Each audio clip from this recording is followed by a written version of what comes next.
The respiratory system begins in the nose and the mouth and ends in the lung alveoli. Breathing is the process by which air enters our body, and gas exchange takes place when it reaches the alveoli, by means of the red blood cells present in the blood. This allows for oxygen to reach all bodily tissues and for these to dispose of the CO2 generated within them. Air enters the respiratory system through two entry points: the oral cavity and the nostrils. Once it enters through these two routes, the air travels down the throat, through the pharynx, the larynx, the trachea and the bronchi until it reaches the lungs. The nose is specifically designed for air to enter the respiratory system through it, and therefore has a number of features that help prepare the air for its arrival to the lungs. It serves as the physiological filter, comprised mainly by nasal mucus and vibrissae, whose function is to trap small particles suspended within the air, fixing them and removing them from it. It acts as an air humidifier by means of the action of small glands present throughout the walls of the nostrils, and as a heater due to the heat emanating from the blood vessels present within the inner walls of the nasal cavity. It operates as a disinfectant of the airflow that passes through it owing to the nitric oxide, a gas with bactericidal power, generated at the level of the paranasal sinuses. At this point, when the air is mixed with the nitric oxide and the humectation generated by the glands, the air becomes conditioned and more suitable for its flow towards the lungs. It regulates the airflow entering the lungs and can perceive the chemical qualities of the air due to the presence of receptors that inform us about aromas. However, all these beneficial functions are lost when air is inhaled through the oral cavity instead of the nose, in such a way that the adenoids and tonsils become the first defensive barrier. The adenoids are a mass of lymphoid tissue located immediately behind the nose, which, together with the tonsils located at the back of the throat, form part of the lymphatic system that participates in the neutralization of germs that penetrate through the mouth and nose.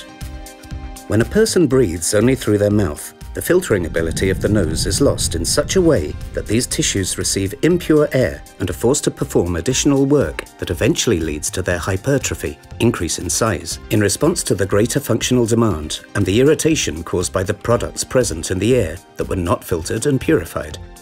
As the volume of these tissues increases, they eventually obstruct the flow of air entering through the nose, thus hindering its passage through the nostrils and therefore generating a tendency towards mouth breathing, and causing the problem to become chronic. Over time, this tendency ends up becoming an acquired habit, which may oftentimes persist, despite the resolution of the mechanical obstruction caused by the tonsils and adenoids by means of their surgical removal. This acquired habit of mouth breathing also leads to a change in the position of the tongue. Thus, in order to breathe through the mouth, the tongue must be placed in a lower position, compressed within the jaw in such a way that it increases the pressure on the dental arch, which could eventually push the teeth outwards and lead to their malpositioning and shifting. The continuous pressure exerted by the tongue on the lower part of the jaw may result in the generation of an anterior space between the upper and the lower dental arches when the mouth is closed, also known as an open bite. This in turn causes the tongue to position itself within the anterior open space each time the patient swallows food or saliva, a process that occurs between 1,600 and 2,400 times a day, so as to seal it in order to start the swallowing process. This gradually pushes the anterior teeth outwards and further worsens the anterior open bite, thus leading to an incorrect swallowing habit known as atypical swallowing.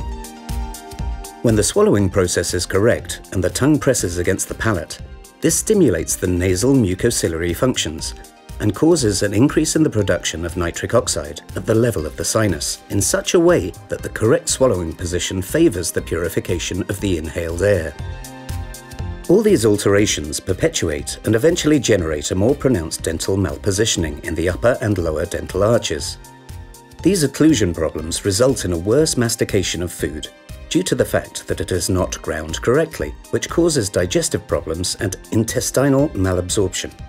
In addition, mouth breathing causes hyperventilation, and consequently makes it hard to chew and breathe at the same time, thus causing fatigue and a tendency to eat quickly. Therefore, mouth breathing constitutes a great health concern, which is why breathing through the nose is recommended to ensure an adequate balance and optimal development. Remember, learning to breathe through our nose allows us to live longer, but above all, more balanced and harmonious lives.